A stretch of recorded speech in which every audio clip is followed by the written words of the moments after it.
Will the clerk please take roll? Jerry DiTullio, Here.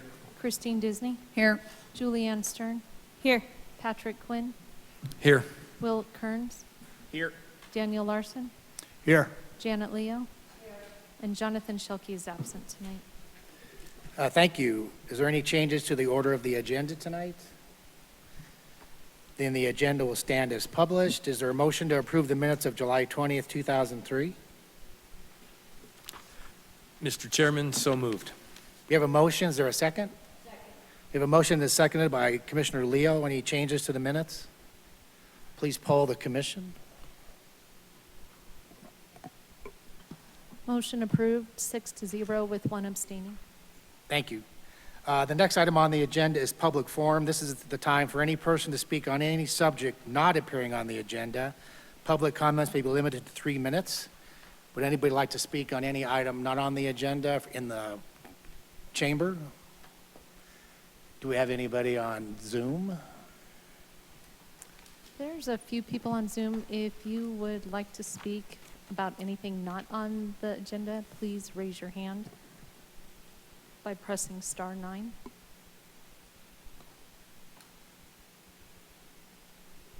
Nobody at this time. Thank you. I'd like to swear everybody in tonight who's going to be speaking on any of the 3 items, so please stand and raise your right hand if you're planning on speaking on any item tonight. Please, are you be speaking tonight? Well, come on and stand up. There you go. Do you swear to tell the truth in this matter? Thank you. Everybody's sworn in.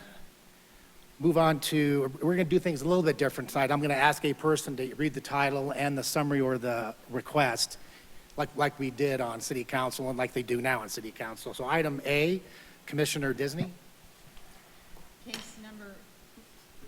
Case number WZ-23-06, an application filed by the City of Wheat Ridge for approval of a zone change from Commercial 1, C1 to Mixed-Use Commercial, MUC, for the property located at 7575 West 44th Avenue.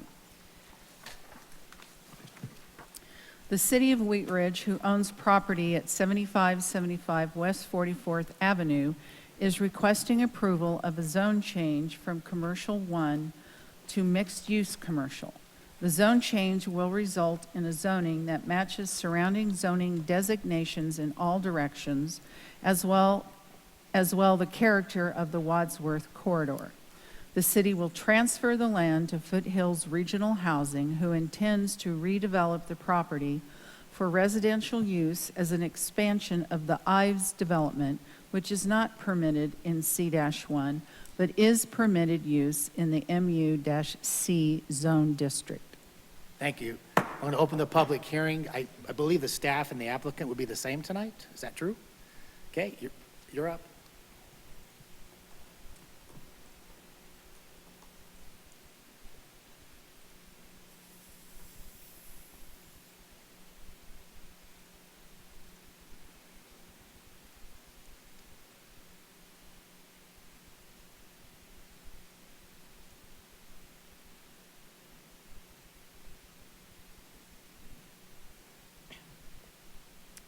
Good evening. My name is Elena Olivas-Loera, and I'm a planner with the City of Wheat Ridge Community Development Department. I'm presenting case number WZ-2306, which is a request for approval of a zone change from Commercial 1 to Mixed-Use Commercial at 7575 West 44th Avenue. I would like to enter into the public record the contents of the case file, the zoning ordinance, the comprehensive plan, and this digital presentation. The property is within the City of Wheat Ridge. All appropriate notification and posting requirements have been met, and therefore the Planning Commission has jurisdiction to hear this case. The subject property is outlined in red, and a transfer of the property to Foothills was recently approved by City Council on August 14th, 2023. The property is located at the intersection of West 44th Avenue and Wadsworth Boulevard. The area is primarily commercial along Wadsworth and residential to the east and northeast.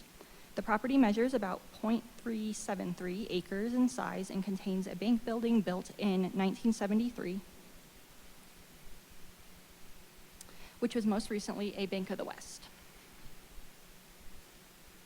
I would like to take a moment to go over a brief timeline of the properties on this block and highlight how the Bank of the West property fits in with everything that has already taken place on this block and the surrounding area.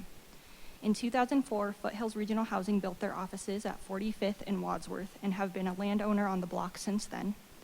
In 2011, City Council legislatively rezoned most of the Wadsworth corridor between 35th and 45th to mixed-use commercial. The city's practice has been to allow an opt-out period after a legislative rezoning, and in the case of Wadsworth, 2 properties opted out, the owners of the former Pet Boys and Bank of the West. The northern portion of the block, which includes O'Reilly Auto Parts and the Foothills Regional Housing Office, was rezoned to MUC as part of the legislative rezoning. In 2002, Foothills pursued a site plan approval for the undeveloped portion of the land that they owned between their office and the former Pet Boys building, which was approved after a 9-month review. That is the 50-unit structure being constructed today, the first phase of the Ives. Around the same time, the Pet Boys business closed and the property went on the market and Foothills purchased it. Foothills requested the property to be rezoned from C1 to MUC, which was approved, to unify the zoning on the block and to achieve their vision of a master-planned mixed-income community. A neighborhood meeting was held in November 2021, a planning commission hearing held on November 2nd, 2022, and a city council hearing held December 12th, 2022. By this time, the city had acquired the Bank of the West property through the Wadsworth right-of-way acquisition process and has been using the property for storage and construction offices for the Wadsworth Improvement Project. On January 9th, 2023, City Council approved the Affordable Housing Strategy and Action Plan, which memorialized City Council's commitment to improving, increasing, and preserving the city's affordable housing stock.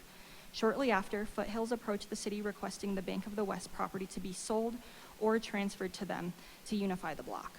A study session was held on June 26, 2023, and a public hearing was held on August 14, 2023, approving the property transfer of the Bank of the West property to Foothills. Because the land transfer had not been approved previously at the time, the city, as the owner, initiated an application to rezone the property from C1 to mixed-use commercial to unify the zoning on the block and to allow the potential for residential development on the hard corner. A neighborhood meeting was held on July 26, 2023. A planning commission hearing is being held tonight, August 17, 2023, and a city council hearing is scheduled for September 25, 2023. This is a zoning map of the area. The subject property is currently zoned C1 and is outlined in red. The site is entirely surrounded by mixed-use commercial zoning. Surrounding land uses are currently non-residential in nature, including a propane business, the former Pet Boys building, and the office building owned by Foothills Regional Housing. Recent development projects in the area include Foothills' underway Ives development to the north and the Town Center and Town Center North apartments to the southeast at 44th and Vance. This is a very zoomed out version of the zoning map, and I wanted to point out and emphasize how this specific site fits in with the larger picture.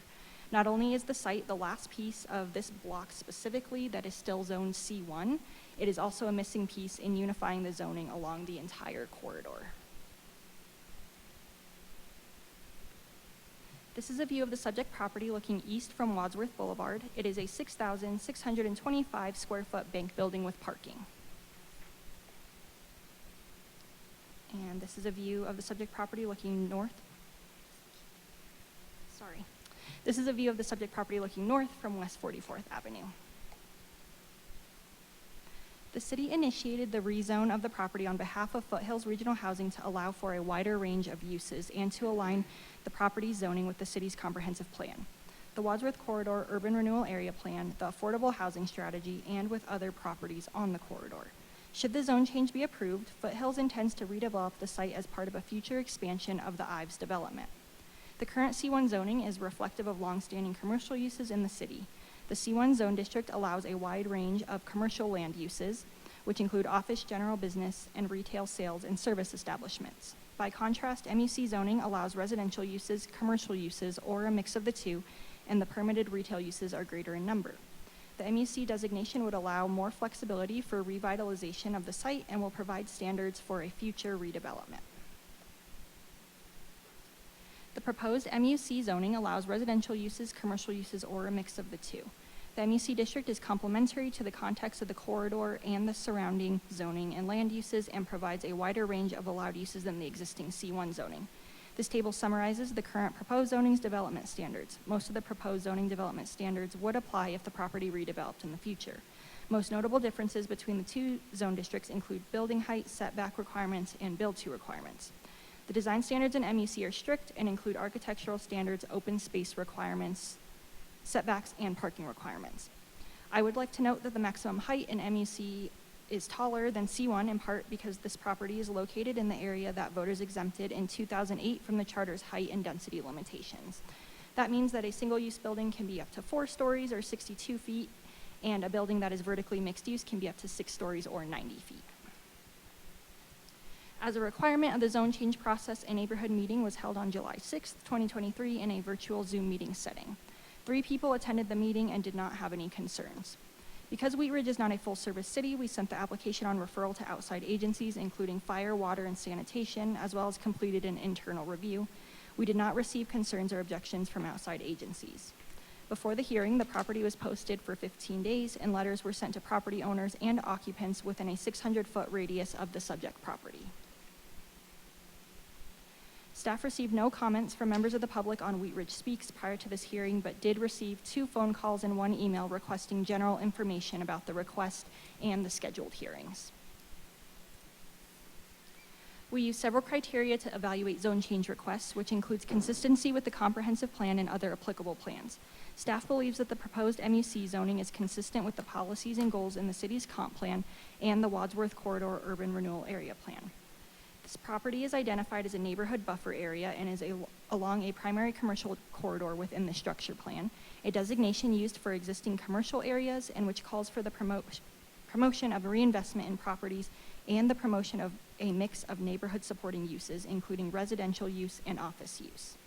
The Wadsworth Corridor Urban Renewal Area Plan calls for many of the same policies and goals of the city's comp plan, including high-quality architecture and design, the incorporation of new and existing uses that accommodate existing and future market demands, and the revitalization of existing neighborhoods. The mixed-use commercial zoning designation is appropriate for the subject property, allowing the existing land to be conforming and enabling the possibility of a future redevelopment which aligns with the city's adopted goals and policies. Ultimately, staff is recommending approval of the request for the following reasons. Based on the character and land use patterns of the area, the MUC zone district in this area is more appropriate than C1 in terms of allowed uses for the property.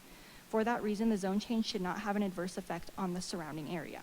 Staff finds the zone change to MUC is supported by the city's comprehensive plan and the Wadsworth Corridor Urban Renewal Area Plan, specifically the vision for high-quality architecture and design and the revitalization of existing neighborhoods and reinvestment in aging commercial properties.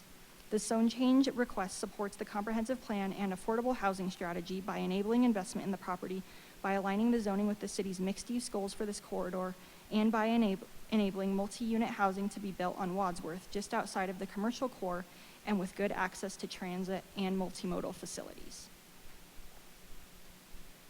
Planning Commission will recommend a decision to City Council, who will also review the zone change request.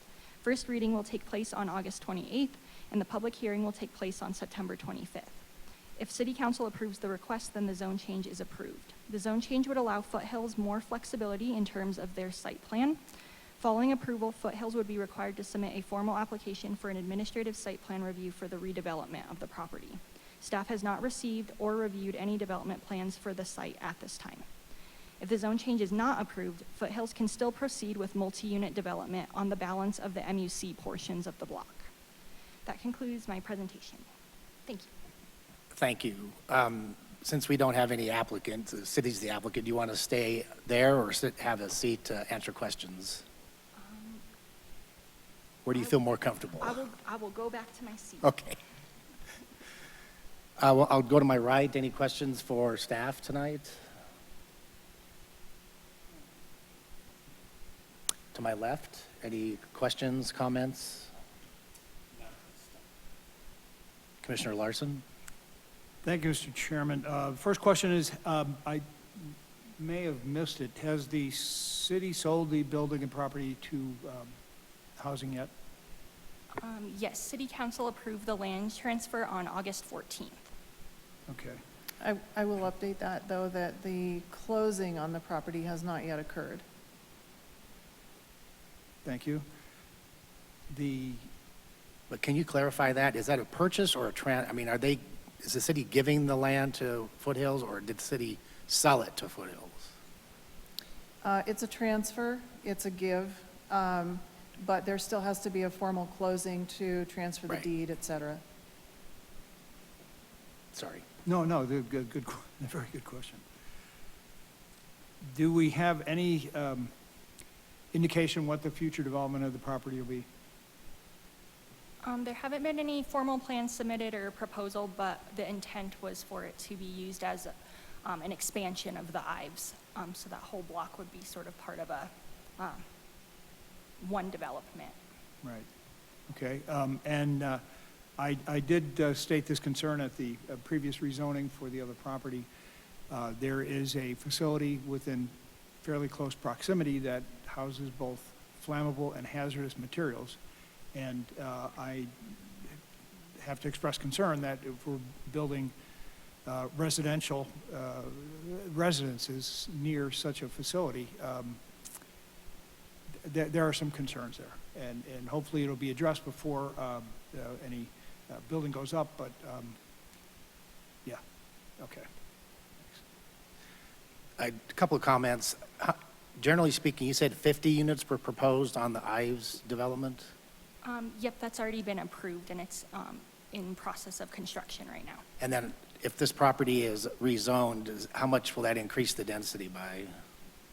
Well, this particular property is exempt from height and density limitations, so I don't know. There hasn't been anything specific proposed yet, but it's exempt from density limitations, so.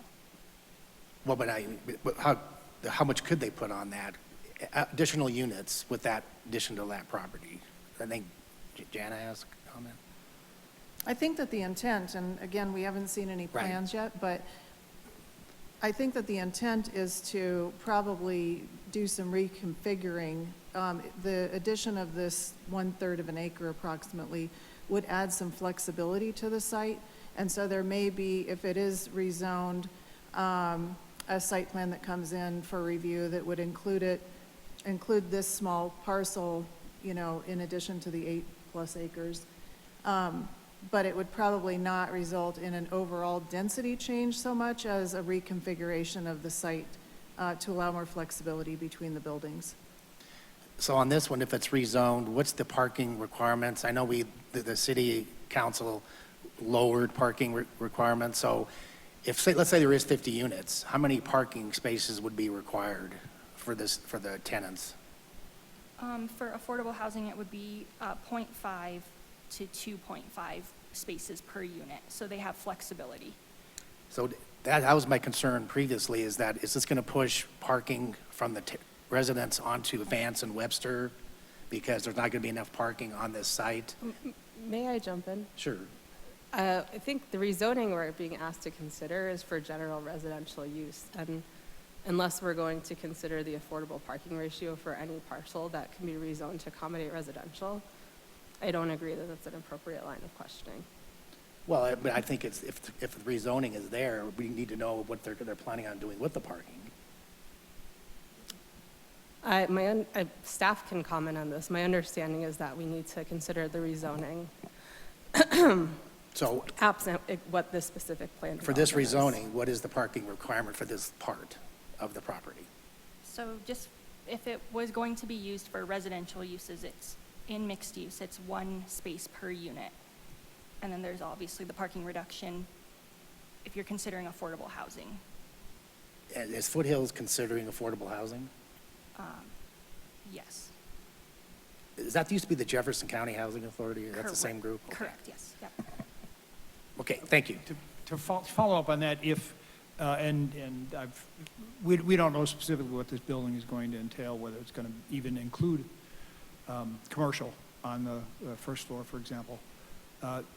Does that, if there's retail or commercial on the first floor, does that change the parking requirements Yes. by more or less? Or? Yeah, I can jump in.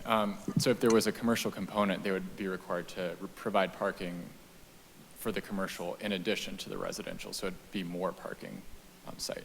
And How is that figured? Is it by the square footage of the retail, or? Yes, it's by square footage. So some uses like restaurants have more parking required, and then something like an office probably has less parking, so it depends on the use. Okay. But we, at this point, we don't know whether there will be a commercial element in the building. Correct. Thank you. Thank you. Any other questions or comments from the commission? I'm going to close the public hearing, and a motion is in order. I believe we need to take public comment. Oh, sorry. I'm going to open the public hearing. Do we have anybody here for public comment on agenda item 7A, or, 7A, rezoning in the audience? Would you like to comment? How about on Zoom? I do have one person who has raised their hand. If you would like to speak, let's see here, please press *6 to unmute.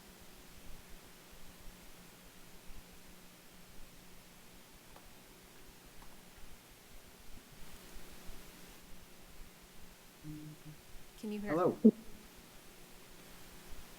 Is can you this hear me Eric? okay? This is. Eric, can you hear us? I can. Okay, you're going to have to speak up. It is a little difficult to hear you. Okay. My question is, has there Actually, been, before you start, can you give me your first and the spelling of your last name and your address, please? Eric, E-R-I-C, Heineke, H-E-I-N-E-C-K-E. Can you, sorry, like I said, it's very difficult to hear you. Can you slow it down and speak up a little, please?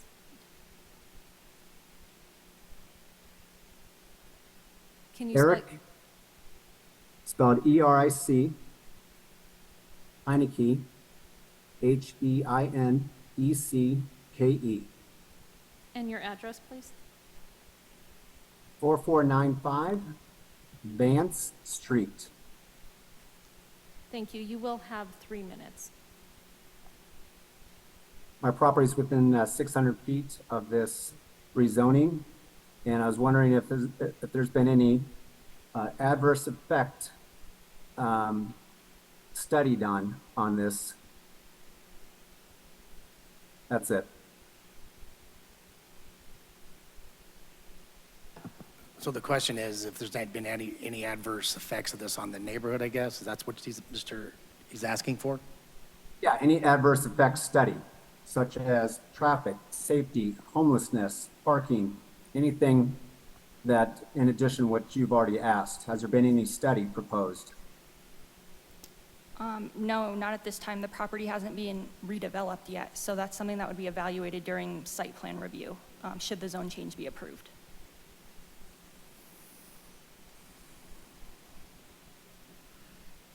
Any other questions, Eric? No, thank you. Thank you. All right, so I got the public comment. Now, any questions from the board? Now, I'll close the public hearing, and a motion is in order. Commissioner Disney. I move to recommend approval of case number WZ-23-06, a request for approval of a zone change from Commercial 1 C-1 to Mixed-Use Commercial MUC for property located at 7575 West 44th Avenue for the following reasons. The proposed zone change will promote the public health, safety, or welfare of the community and does not result in an adverse effect on the surrounding area. 2, utility infrastructure adequately services the property. 3, the proposed zone change is consistent with the goals and objectives of the city's comprehensive plan and consistent with the character of Wadsworth Boulevard. 4, the zone change will provide additional opportunity for reinvestment in the area. And 5, the criteria used to evaluate a zone change supports the request. Do we have a second? We have a motion for approval, seconded by Commissioner Leo. Comments, questions? Please poll the commission.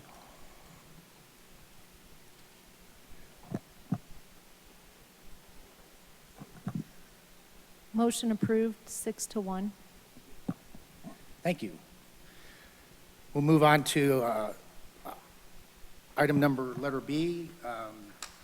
That is going to be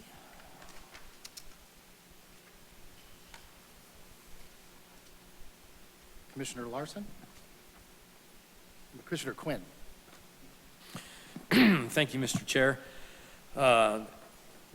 Case number ZOA 23-08, an ordinance amending Chapter 2 and Chapter 26 of the Wheat Ridge Code of Laws concerning the city's subdivision and development review requirements and making conforming amendments therewith. The summary: the proposed ordinance updates Chapter 2 and Chapter 26 of the Code of Laws to revise the city's subdivision and development review requirements. The ordinance accomplishes three main goals. Number one, to prioritize meaningful public engagement and education intended to inform the public of impactful subdivision applications. Number two, to reduce reliance on public hearings when the proposed uses and designs proposed are permitted by the underlying zoning. And number three, to reduce duplication and unnecessary cross-references within the code to ensure it is easy to understand and administer. Notice for this public hearing was provided by the Code of Laws. Thank you. I'm going to open the public hearing, and I will do our staff report. Great, thank you. For those that don't know me, I am Scott Cutler, a senior planner in the Community Development Department. So before I get into the details of the ordinance, I do want to provide some of the goals, which were also in that summary statement. But really, this is taking a look at our subdivision and development review requirements in our zoning code and making some changes. So the proposed ordinance updates both Chapter 2 and Chapter 26 of the Code of Laws to revise the city subdivision and development review requirements. And the goals for this are to prioritize meaningful public engagement and education intended to inform the public of impactful subdivision applications, to reduce reliance on public hearings when proposed uses and designs are already permitted by the underlying zoning, and then to reduce some duplication and unnecessary and/or outdated cross-references in the code, both for staff but also for applicants' benefit. So a little bit of background here. The current subdivision ordinance was approved in 2014. It's in Article 4 of our zoning code. And since 2014, we've processed over 125 subdivision applications. So we have a pretty good handle on what works, what doesn't work for the city and for staff and for applicants and for the public. But our findings were that Wheat Ridge is increasingly out of alignment with both best practices for subdivision review, and a lot of this has to come down to the requirement for multiple public hearings for many subdivision applications.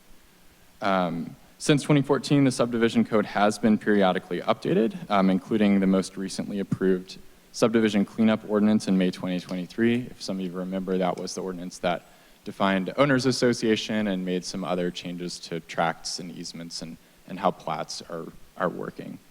Looks like the timer's on here. It's all good. I think we're good. Yeah, so that was really the last big ordinance. City Council did give consensus for staff to proceed with this ordinance in an April 2023 study session. We've met with council multiple times prior to that date, and at this point, they were ready to give consensus to move forward with this ordinance more or less as proposed. So just to give a little bit more background, City of Wheat Ridge's subdivision requirements currently require subdivisions with 3 lots or fewer to have an administrative review, and then subdivisions containing 4 or 5 lots require a planning commission hearing, and then anything 6 lots or greater requires 2 public hearings, 1 at planning commission and city council. City council also is required to review any variances to subdivision applications and both right-of-way dedication and vacation. So a lot of public hearings for subdivision applications. So getting into a little bit of best practices for public engagement, I'll define 2 terms for you. One is discretionary review, and then one is non-discretionary review. So staff and council have found that the current public hearing requirements for subdivisions are flawed because we're asking for public engagement on non-discretionary applications. So a discretionary application is something where there is discretion to define a word with a word. But that's something like a rezoning, where there's various criteria, something like a variance where something is asking for special permission, special use permit, guiding documents like a comprehensive plan. Those are all discretionary. Non-discretionary is when there's a specific set of guidelines that an application either meets it or doesn't meet it. So in this case, a subdivision is almost always a discretionary approval, something like a site plan where they have to meet things like setbacks, architectural requirements. Again, that's a discretionary, non-discretionary review. So subdivisions do not change proposed allowed uses or development standards, but they are designed to comply with the underlying zoning and standards. So subdivision approval sometimes is called a ministerial action, meaning there's no subjective review criteria. So in 2021, City Council identified new efforts for community engagement and education as a priority over the next 2 years, and we've made a lot of changes happen. Some of this has prioritized meaningful public engagement and clear public information in keeping both with national trends, but also that guiding document. So now public hearings are available online with Wheat Ridge Speaks. We have expanded letter notice from 300 feet to 600 feet. And we have also expanded letter notice for public hearings from property owners to also include renters and tenants. So that's been a really big change. There's also an active development project maps in the works with our GIS division. And that has an anticipated launch date of the end of this year to have an online map where the public can go on and see current development activity, current construction activity, things of that nature. So City Council's Community Involvement Task Force was established in 2021, like I said, and they created a community involvement strategy as the guiding document with some framework. And so there's 3 types of public engagement. There's the informing or educating. There's the consulting, where we're asking essentially for feedback. And then there's involving, which is really much more involved workshops and public, not necessarily public hearings, but open houses and things of that nature. So a public hearing does involve a request for public comment and testimony, and that's considered consulting the public. So the promise made to the community when consulting is that the community's comments and feedbacks can be considered in the decision-making process. And consulting is best deployed when input or feedback from the community is helpful in determining alternatives or there's the need to understand community desire. So again, that discretionary review, a rezoning is a perfect example where we do want to consult the public. Comprehensive plan coming up, that's another great time to consult the public. So when there are public hearings that invite comment, but that comment is not able to be considered, that really creates division, mistrust in the community. And so we've struggled with that pretty significantly with subdivision applications where a developer is proposing a use by right on the property, they're meeting all of the requirements, and they still have to go to a public hearing where someone could come up and be opposed to that. So from the developer standpoint, that introduces uncertainty, risk, and lengthens the overall process. And from the public standpoint, that also invites mistrust because we're saying, we want your comments, but we actually have to approve this application. And then from staff standpoint, again, we're undermining public trust. We're expending a lot of resources on those hearings. And we also introduced liability if approvable subdivisions are not approved by decision makers and put the city at a disadvantage in that way. So lastly, I do want to briefly touch on the American Planning Association. That's our professional association's Equity and Zoning Policy Guide, which makes similar recommendations.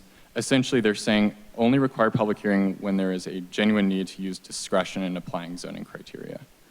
So with all that being considered, do you want to quickly talk about some of the current issues, which is, again, we're relying on public hearings for the vast majority of our subdivision approvals, and then some of the things I mentioned earlier about duplication, outdated cross-references. It's really time to update that overall section.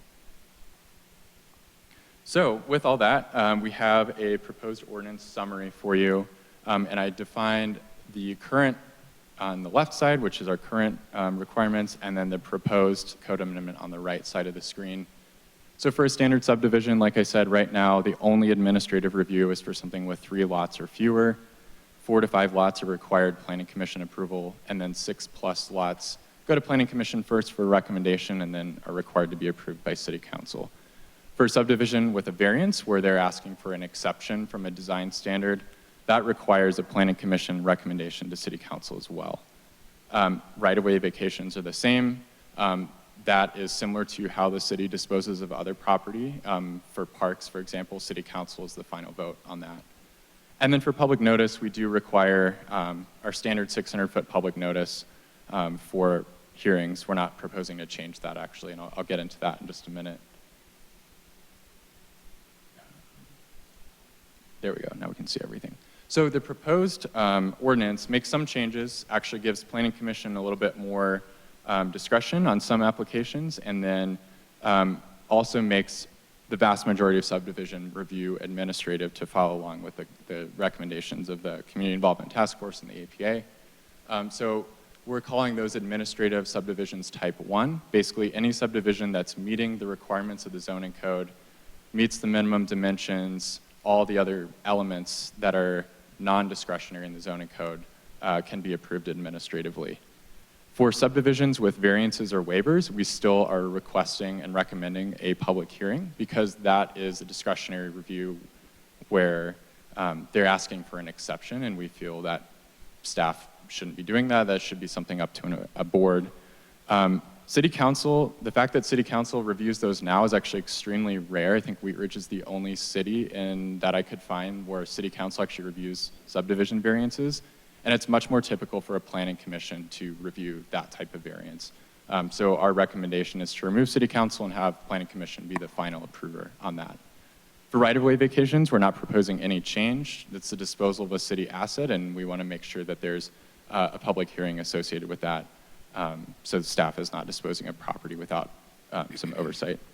And then for public notice, this is the big change with this application is right now, people are only informed if there's going to be a public hearing, but that's kind of missing the point, which is people are really interested in what's going to happen. So for our recommendation is, and per council consensus, any approved subdivision over 2 acres that results in new development will require a public notice. Same 600 feet, and I'll go into that in just a minute.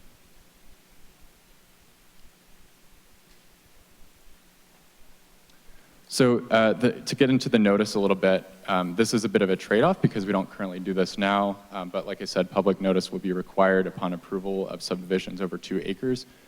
To give you some reference, 2 acres is about half or just under half of a city block in Wheat Ridge, so that's kind of the level of impact that you'd be seeing. We don't provide notice at all right now for any subdivision approval, and so this would be a change of these larger subdivisions that are more impactful. I'm thinking of Hilltop Estates, for example, at 32nd and Kipling, that would have required a notice in that instance. And the letter is supposed to include a description of the approved subdivision, information on the zone district, and then a common question that staff gets frequently is, what are the permit requirements? What are the construction hours? What can I anticipate happening on my street? And so our intent is to include all of that information and also make it in plain language. A lot of city documents are really formal, and I think people kind of glaze over when they read them, and the point of this is to be an approachable document with staff contact information and a really detailed description. And that's all in the ordinance. But yeah, it's meant to inform the public with balanced, accurate, and objective information within 15 days of approval. Lastly, the proposed ordinance does some cleanup. There is a lot of duplication in the code. There's a lot of duplicated sections in the code, and we're trying to simplify the amount of page flips that both an applicant and staff have to do. One of that is revisions to the review process chart in Chapter 26-106. That's kind of a mess right now. It has multiple cross-references, and we're actually going to try to rely on that chart more. We're not actually proposing to change anything except for the subdivision portion, but we're relying on that more. We added an appeals column that shows how you can appeal something. Right now, all that is buried in the code, and we just want to make it a lot more user-friendly. And then Chapter 2 is the Planning Commission responsibilities. And like I said, we're proposing to clean that up as well, add in the Planning Commission responsibility to approve variances. And that is it. I will go down there and take questions. Thanks. Thank you. Do you have any questions to my right?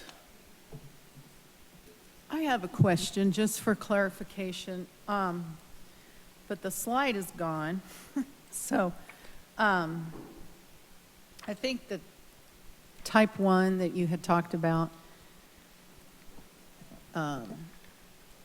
it was, I can't remember. I have a short-term memory. I didn't see the slide. It looked like you were just going to make an administrative approval. Planning correct. Commission, City Council for 3 to 4, and all of that is included. It's not just the line item number 1, it was all 3 of them, correct? Yes, so type 1 would encompass any subdivision that's not requesting a variance, not requesting right-of-way vacation. It's basically every other subdivision. All right, thank you. So no longer correlated to the number of lots in a subdivision. Thanks. To my left, any questions, comments? Commissioner Quinn?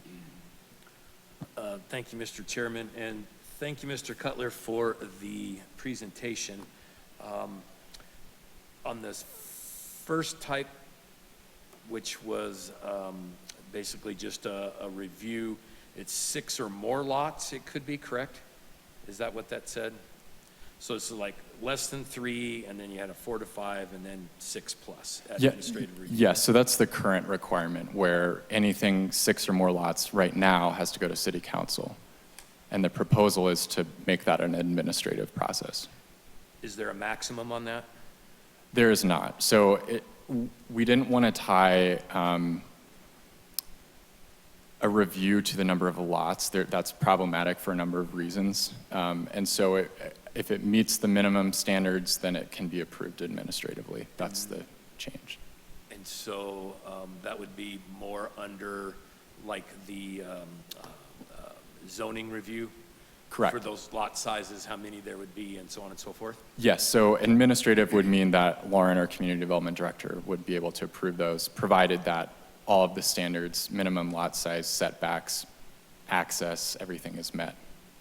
Perfect. And a couple more, Mr. Chairman. And anything over 2 acres, we would send out notice to the citizenry around the impacted area? Correct, yes. Thank you.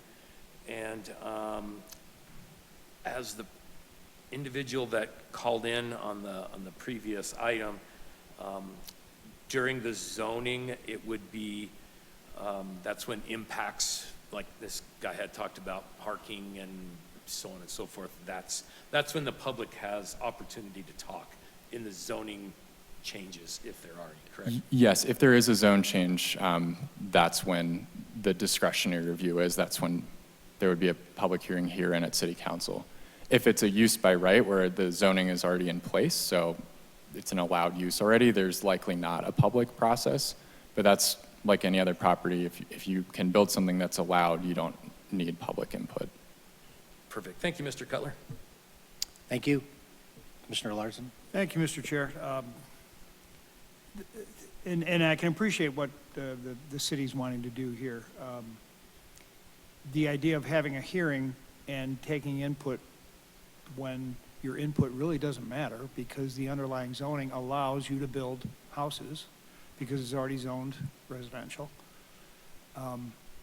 It makes perfect sense, and I understand why the city would want to clear that up. What I do have a question on is if you could provide an example under type 2 where the Planning Commission would review for a waiver of variance. Either one, provide me an example of what, for example, a waiver on a subdivision would trigger the hearing for the Planning Commission. Absolutely, yeah, so a couple of things. One, I mean, we rarely see this type of variance because normally someone would pursue a rezoning or just try to make it work, but maybe a lot width. So R1 requires a 100-foot lot width, but the way the property is shaped, maybe they can only do 90 feet and still keep the minimum lot size. So that's one example. I think another example is we have a maximum length of a cul-de-sac, and that's technically appealable as well. Again, staff may recommend denial, but they would still have their day at Planning Commission if they wanted. So things like that, technical requirements that they're trying to get waived. our variance criteria are pretty strict, so often we will dissuade people from applying for a variance anyway, because it's like, if you don't really need it, you probably shouldn't apply for it, but someone who has their due process, they could still apply and come to planning commission to try to get some of those technical requirements waived. Okay, thank you. And the notice that would go out on, if it's, a notice is required, is it 6 acres or more? I'm sorry, 2 acres or more, yes. And I did read a copy of the sample letter. Would it be in the form of a letter, or would it be a postcard, or would it be something that goes out over, just like a mailer or something? What would the format be? Yeah, I think that's still honestly in draft form, and we're definitely open to feedback. We got some feedback from council that one that I attached is too formal still, and it probably is. I think we're open to ideas, and we would be able to codify some of them in the code, but also work with our director to make sure that it's something that's acceptable to city management. Yeah, and I appreciate that, because the concern is that in the past, I have heard that sometimes notices will go out and they'll arrive in the form of a postcard, and the recipient looks at it, it's like, oh, this is junk mail, and tosses it out. So, and then 6 months later says, well, I was never notified. Yeah, I think we can still work on the form of the letter, and I agree. I think keeping it somewhat formal, that it's clear that it came from the city and our department. But yeah, it's still definitely in draft form. Sorry, are they addressed to specific addresses and names, or is it just general delivery?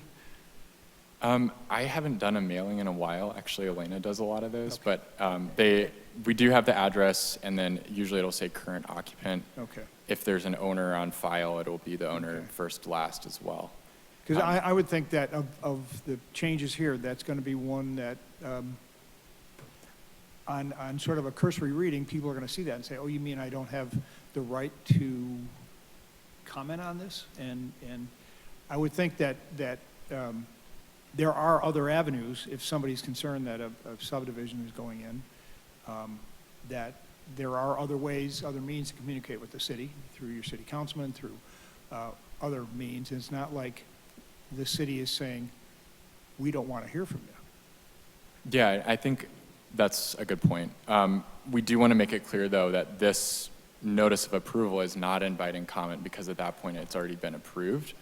So again, open to recommendations about how to make sure that's clear. But yeah, our doors are always open if people have questions or concerns. Is there a possibility of appeal on a type 1? No, but there's also not, that's currently how it is as well. There's not an appeal for an administrative subdivision. Because again, what are you appealing, right? Right. You can appeal a type 2 subdivision. For a waiver or variance? Right. Yeah, okay. The only other comment I'd make at this point, Mr. Chair, is that anybody watching on TV or listening, I would recommend in the packet of materials tonight, beginning on page 43, is the city's community involvement strategy. And that if you're interested at all in seeing, or at least having your voice heard within the city, this is a very good place to start. Again, it's in the packet in tonight's materials. Thank you. Thank you.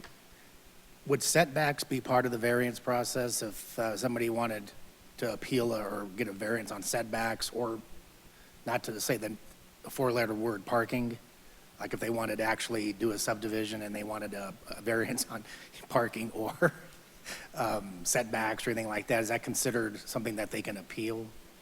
So that's a different variance process from what we're talking about. That's a development standard that's related to a site plan. Mm-hmm. So that's still the same variance process, Board of Adjustment, or depending on the level of waiver, Community Development Director. This is specific to the subdivision ordinance, where things like lot size, but we're not looking at buildings when we're looking at subdivisions. It's just the buildings itself. Yeah. Well, at first I was concerned about this, but I know that in the past we've had the council chambers packed on a subdivision, and the council really had to approve it because there was no way legally that if it was killed or denied, they would be sued and lose. So this makes sense, and I like the type 2 where they can appeal or get a variance on certain things within the, so I think it's a good change. So thanks for the work on it.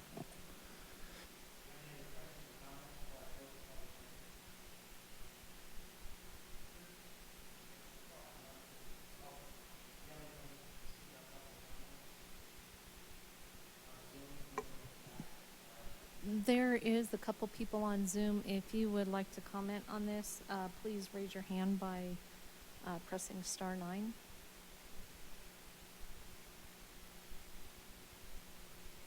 Nobody.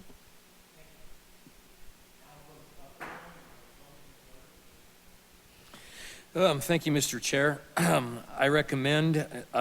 move to recommend approval of the proposed ordinance amending Chapter 2 and Chapter 26 of the Wheat Ridge Code of Laws concerning the city's subdivision and development review requirements.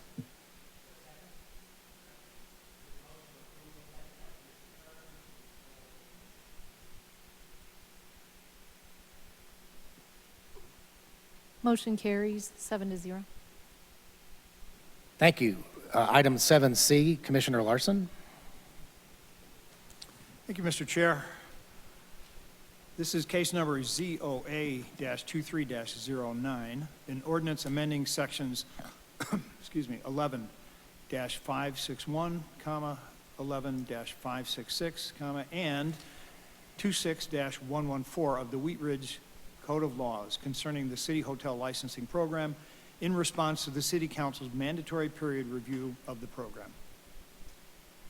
In summary, on October 25th, 2021, City Council passed Ordinance 1723, adding a new Article 15 to Chapter 11 of the Wheat Ridge Code of Laws to establish a hotel licensing program and extended stay lodging regulations. The ordinance also updated permitted use charts in Chapter 26. Section 11-569 of the code requires City Council to review the implementation of the ordinance on or before June 30th, 2023, and every 18 months thereafter. Accordingly, staff presented a program update to City Council on June 12th, 2023. As a result of that update and based on lessons learned, a few minor code amendments are being proposed in the attached ordinance. This includes a minor edit in Chapter 26 regarding the term length of the special use permit for a hotel. As an edit to the zoning code, this provision requires Planning Commission review. Thank you. I'll open the public hearing and move on to staff presentation. Thank you. Thank you, Chair DiTullio and members of the commission. I don't have an actual presentation, so if you don't mind, I'll just read from my notes here. Sure. Yeah, so again, this is a proposed change, and what you're reviewing is, for the ordinance, a proposed change to Chapter 26, to the special use term for hotels to be 6 months rather than 1 year if the hotel ceases to operate or never starts or is in violation of any conditions of approval. So that would be just for the special use term. So I'll give you a little bit of background. Would you mind moving the mic a little bit closer? Yeah, so I was just noticing that. There I'm you getting go. an echo. So in 2021, the city established a hotel licensing program and extended stay lodging regulations, and the ordinance also updated the permitted use chart in Chapter 26. And the intent of the 2021 ordinance was to address the significant public safety concerns associated with several hotels within the city. In June of 2023, as required by the ordinance, council was informed of how the ordinance has been working so far. Of note, crime has decreased by nearly 20% in the hotel zone near I-70 and Kipling. That area is zoned C1. And then total service calls are down by half. So those were fairly significant. And so based on the successes and also the lessons learned from the 2021 ordinance, a few minor code amendments are being proposed this evening. So hotels need to meet certain operating requirements, which are contained in Chapter 11 in the licensing regulations. So that's one part of it. And then extended stay hotels have to obtain special use approval in zones C1, C2, or IE zone districts. And the special use is a discretionary review, and it considers compatibility with surrounding uses, design of the property, operation and management of the use. And special uses also require a neighborhood meeting and are analyzed against these special use criteria. So within the code right now, certain special uses do have a 6-month grace period for not operating before their special use expires currently, and then others have up to 1 year, and currently hotels have a 1-year period. And so the proposed ordinance recommends shortening the period to 6 months for hotels to ensure continued and timely compliance with the special use conditions and the licensing program. And so in summary, again, the Planning Commission is required to make a recommendation to City Council on any amendments to Chapter 26, which is the zoning code, and staff is recommending that the Planning Commission recommend approval of the changes to Chapter 26, shortening the special use term to 6 months. And so I am available, that wraps up my presentation, and I am available for any questions. Thank you. To my left, any questions? Commissioner Quinn or Commissioner Larson?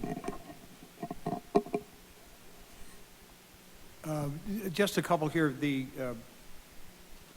This specification is for the special use permit for hotels that are within Zone District C1, C2, or industrial. Are there any hotels in Wheat Ridge that are not? That are not in one of those zones? In one of those three. Currently, we have one hotel in the C1 district that has a special use permit. Otherwise, I don't think there are any others. The only hotel not in one of those districts, I believe, is the Hampton Inn, which is under construction at Clear Creek Crossing, and that allows extended stay at Clear Creek Crossing. Right. But that's totally separate, really, from those districts you described. So basically, every hotel, with the exception of the new one, in order to apply for a special use permit to allow extended stay, would have to have that permit reviewed every 6 months. Am I reading that right? It's actually if they become non-compliant, or they cease to operate, or they never start to operate. So for example, if a new hotel was proposed in a C1 and it never started operating, never obtained a building permit, never was built, then that would trigger the 6 months. And then beyond that, if a hotel was in operation, ceased operating for a period of 6 months or longer, then that would trigger that also. And then there's also the conditions of approval. So if for some reason a hotel became non-compliant with the special use conditions of approval that were attached to the approved document, then that would also trigger it. And all of those circumstances are included in the ordinance, right? That is correct. Okay, so if there's a violation, or if there's I think a certain threshold that if there's a certain number of police calls, service calls come in, then that special use permit would need to be reviewed again.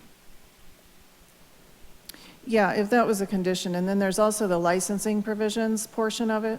So it would depend, right now we're talking about just the special use conditions of approval and what's contained in Chapter 26, but there could also be, separately from that, licensing concerns. Okay. Okay, thank you. Thank you. To my right, any questions, comments? How about the public? Do we have anybody around the public? I got it. There are still 2 people on. Please raise your hand if you'd like to speak. If you're on the phone, please press star 9 to raise your hand.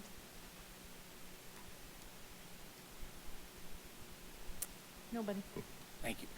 Just one question. Do we have really any hotels offering extended stay now, like they were in the past, like the American Motel or Hotel? Or have they all kind of stopped doing that because of the changes in the city's code? Sorry, having trouble with my speaker here. The only, does the Apple Inn? Yeah, I don't think so. I would have to double check. Just haven't been here long enough to know all of the hotels and what they allow and probably what a they good don't allow. But currently, we do just have the one with the special use permit. And then I know of at least two that are on, one has been rezoned for residential development, the American Motel, so they're kind of on a separate track. I'm not sure about the others, though. Best Interstate Inn as well is kind of on that Right. rezoning path, too. And they have to add kitchens and amenities that would be like for extended stay, which is a good thing.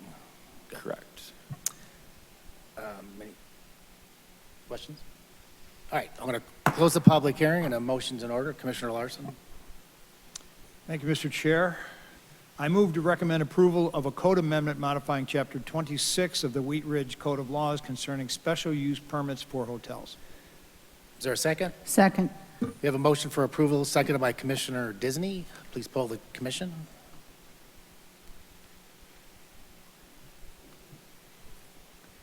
Motion carried 7-0.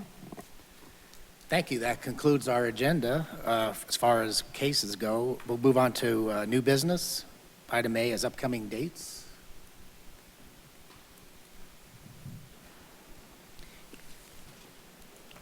So there's a couple of dates that I just wanted to alert you to. I hope you saw the email. The Boards and Commissions Barbecue is being held August 30th at Anderson Park from 5:30 to 7:30. I hope to see you there. And then another date, or a couple of dates, on the North I-70 and the Crown Hill Lutheran Let's Talk surveys open until September 8th.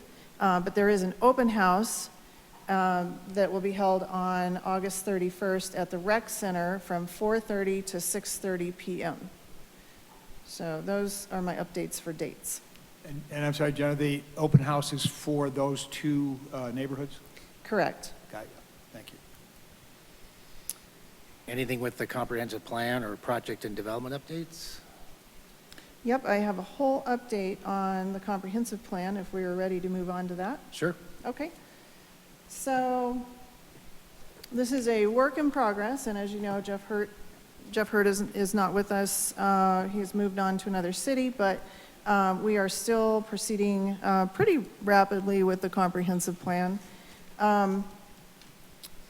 We're right now working on the RFP, and that is expected to go out before the end of the month. I don't have the exact dates nailed down yet because we're trying to coordinate internally with committees and that sort of thing. But the RFP and also the consultant selection, we expect to last maybe into early October. And then also I wanted to talk about in the approach part of this, that the comprehensive plan effort, what we've been talking about, and I think I'm probably the newest one to the table to be talking about this, but is a continuation of the Let's Talk neighborhood outreach. So it would fall under the Let's Talk Wheat Ridge, and whether that's Let's Talk City Plan or some other name as whatever it's branded. We do have about 1,500 registered users under the Let's Talk platform, and so that gives us a really good base to start off of and a whole lot of common themes to build off of, such as homelessness, public safety, traffic, et cetera. So that, I feel like we're ahead of the game on that. I worked for other cities, and this is a really robust public engagement system, and I'm really proud to be a part of it. With regard to the comprehensive plan elements, I want to just talk about kind of an overarching, the elements that are normally included in a comp plan include community character, perhaps future areas of growth versus stability, affordable housing, and mixed income housing are usually a part of that.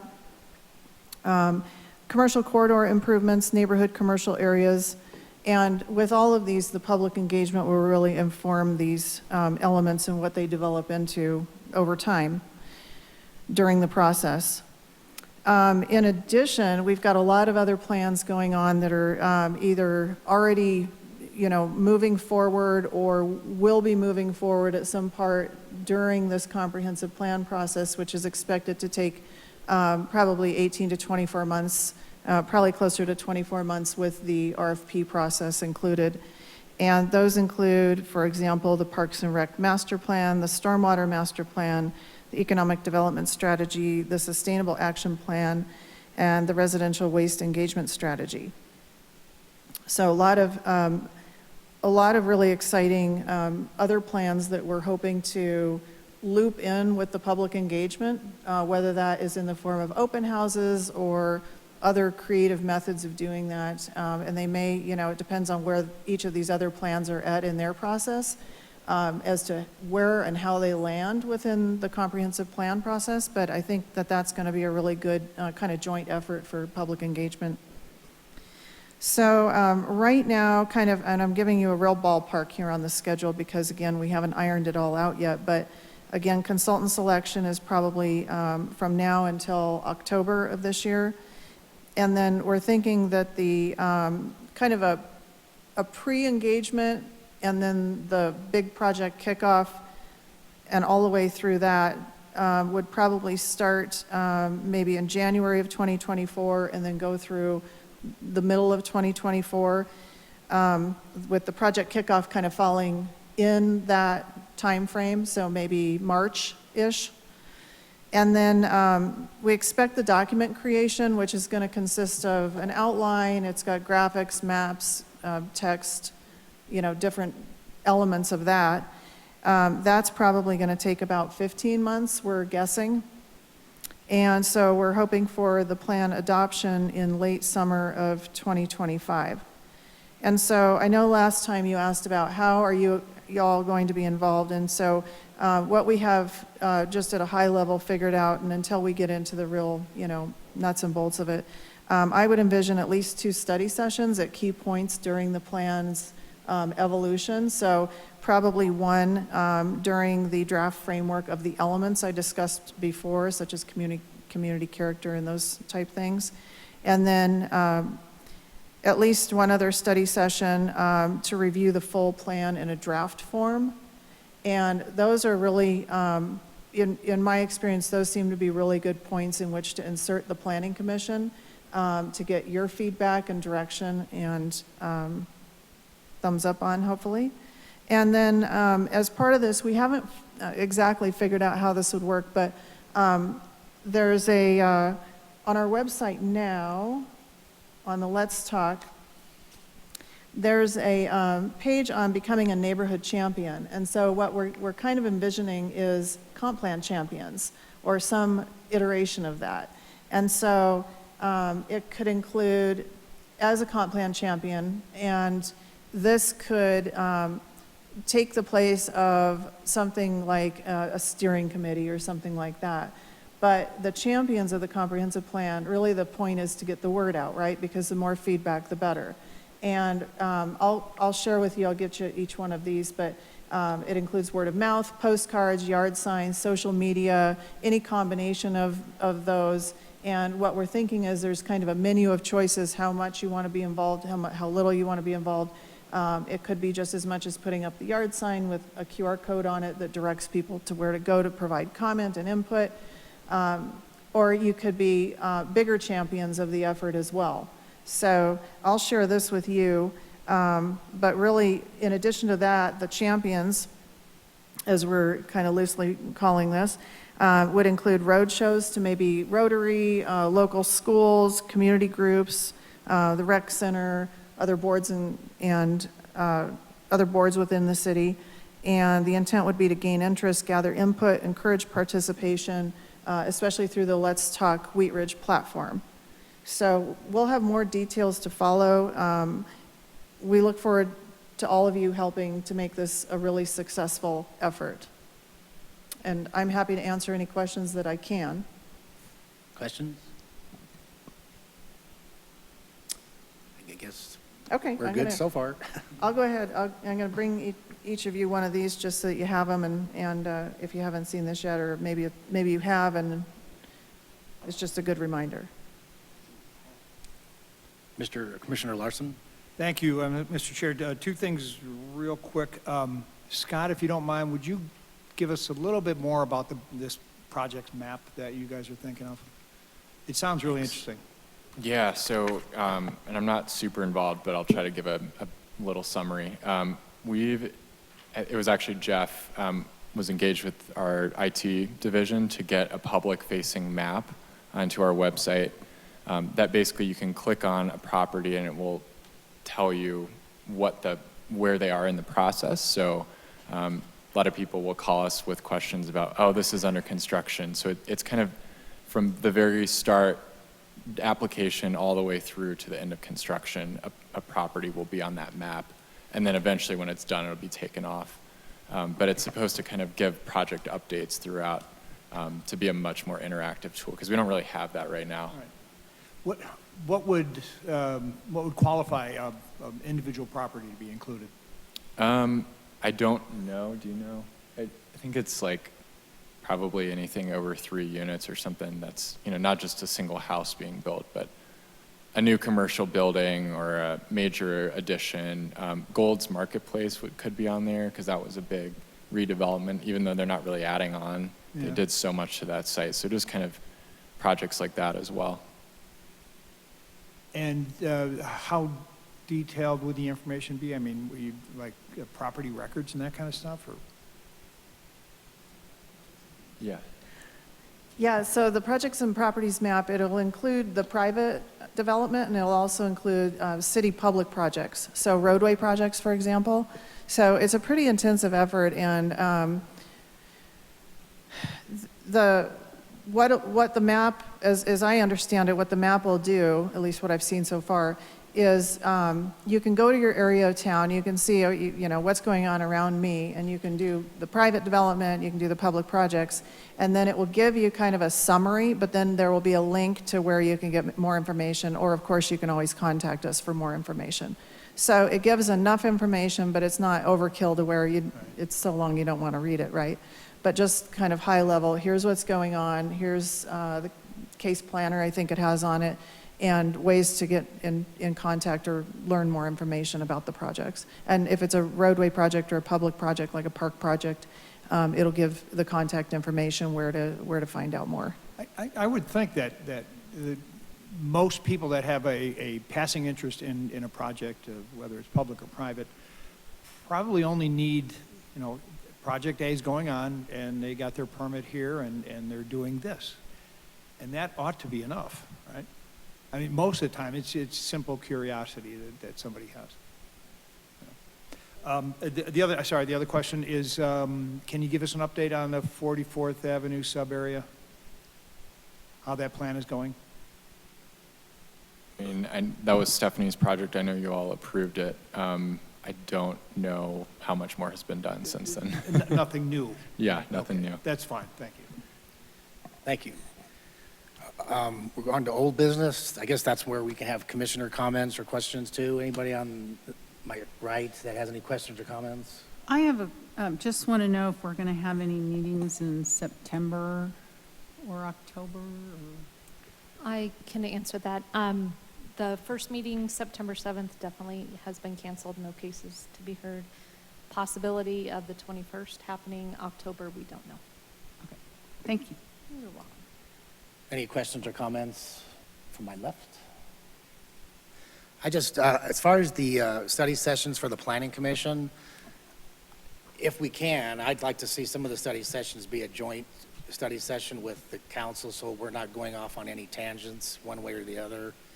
In the past, I've seen, the Planning Commission go completely different than the council, and then it's a big problem later. So if we could have at least one joint meeting, either the kickoff meeting or the wrap-up meeting, so everybody's kind of on the same page and understanding where everybody's coming from, that would be helpful, I think.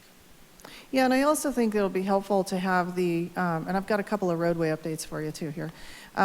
I think it'll be helpful because we'll have the consultant on board by that time, and they're also very helpful in kind of guiding the direction of the conversation.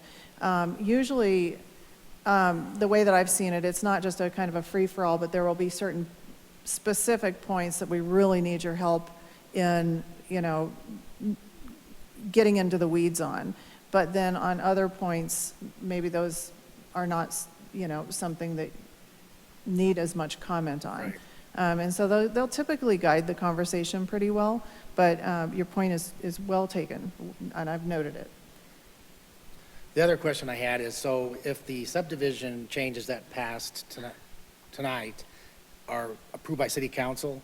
So like 44th and Wads, if that, it was approved by council, the rezoning, that subdivision then would just be administrative review, or the Lutheran property, because Lutheran was rezoned before last, is that true? Lutheran hasn't been rezoned yet. It's still actually a planned Oh, it hospital. hasn't? The only thing that's been adopted was the plan, like Oh, a the guiding plan, plan. okay. Yeah, so there's still going to be a very robust public process Yeah, for so that'll be a Lutheran. rezoning Yeah. coming up eventually. Yeah, subdivision's really often the very last step in a process where Right. someone just needs to know where are their easements going, where's the lot lines going, and that's it. So 44th and Wads, I don't even know if they need a subdivision, to be honest with you, because there's already stuff out there. I mean, they might have to do like a lot line adjustment.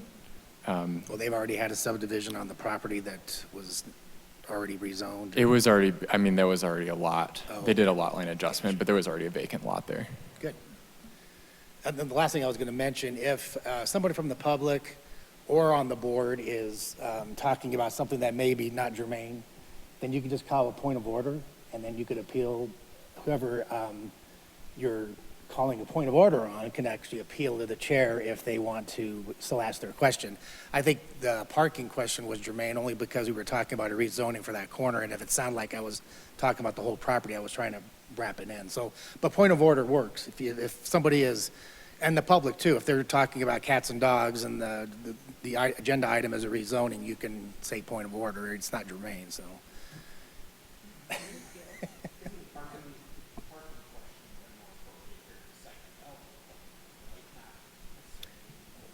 Well, if you're rezoning with the new parking standards, that was my question, is, okay, now it's going to be MUC, what's the new parking values, whether it's one or, for that corner? Now, I probably mentioned the entire property, but I was talking about for that piece, because I was wondering if they were going to build, we don't know yet, but if they were going to put any retail on that property at all, because it's a major retail corner right now, it could be, so.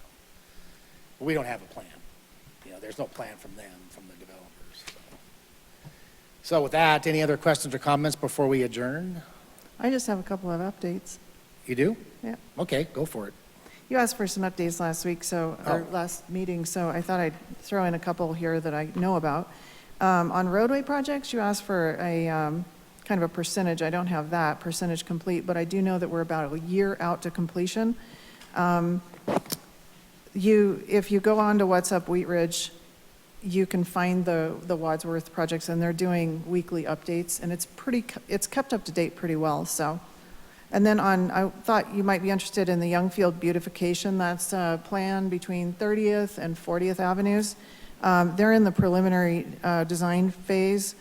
There were two themes picked. One was Plains to Peak, and the other one was Sowing Happiness.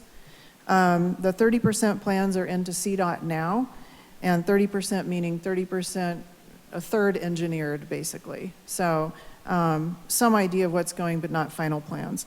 But we do expect to have comments back from CDOT any day now.